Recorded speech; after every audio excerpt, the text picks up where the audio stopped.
We've seen all the threads. We're seeing them all come together. And that is what is different tonight. Joining us now, conservative attorney George Conway. George, does this feel like an escalation from the former president, or part of, I guess, the next stage in rewriting history? Not just, the lies themselves, but the danger of it now? I think there's an escalation, but there's also a coming of full circle.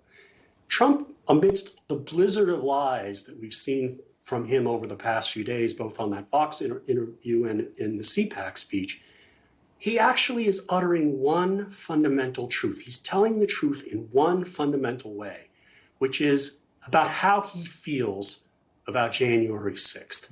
He did say how he felt on January 6th when he said, "We love you, I love you."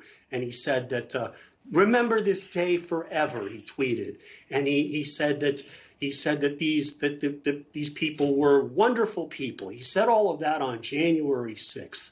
And as Mitch McConnell said in his floor speech on February 13th, Trump loved this. He loved what happened on January 6th because it was all about him.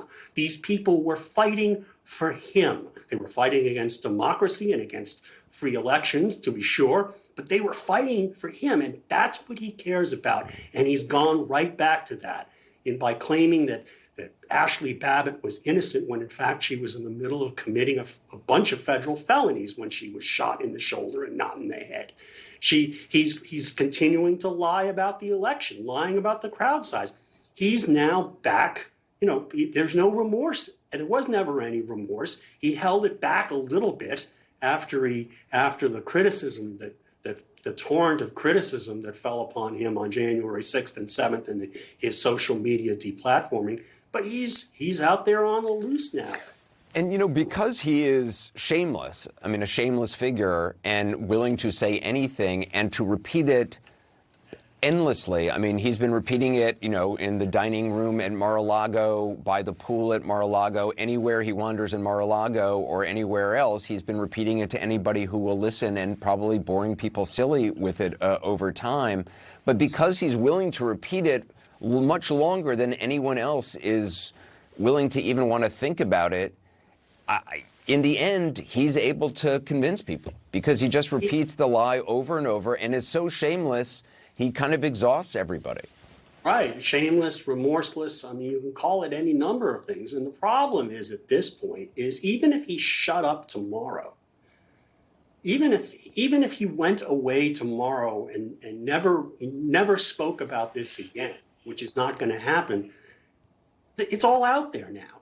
He's created basically this cultish adherence to the big lie that's going to be could almost be kind of a generational thing, like the stab in the back theory that prevailed in Germany in the Weimar Republic. It's a dangerous, and scary thing. Also, that he has turned what was, and Tom Friedman has written about this, what he has turned, a remarkable election day in which, in the midst of a pandemic, at great risk themselves, people came out and voted. And states around the country made it easier for people to get to the polls, to mail in ballots, to have, in some cases, 24-hour poll opens, to have drive-in voting. And there wasn't widespread voter fraud. And and there was huge Republican turnout and huge Democratic turnout in the midst of a pandemic.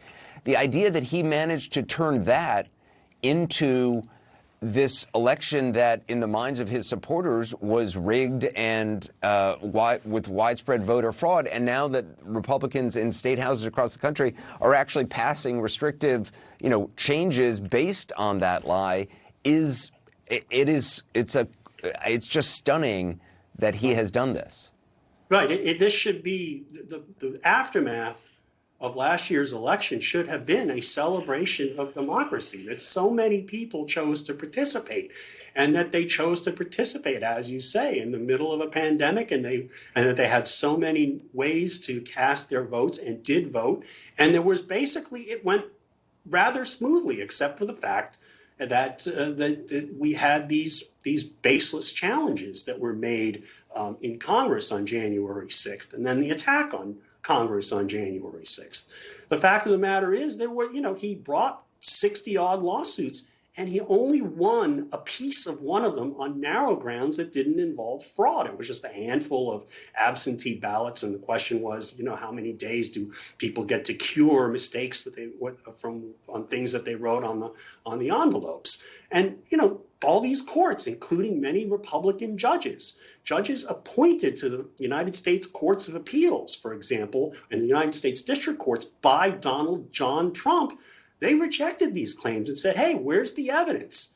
And the fact that there was no evidence of fraud should have been something that was celebrated. And instead, they've chosen to lie. Rudy Giuliani is probably going to lose his license to practice law because he told so many lies about the election, and lies that Trump continues to repeat.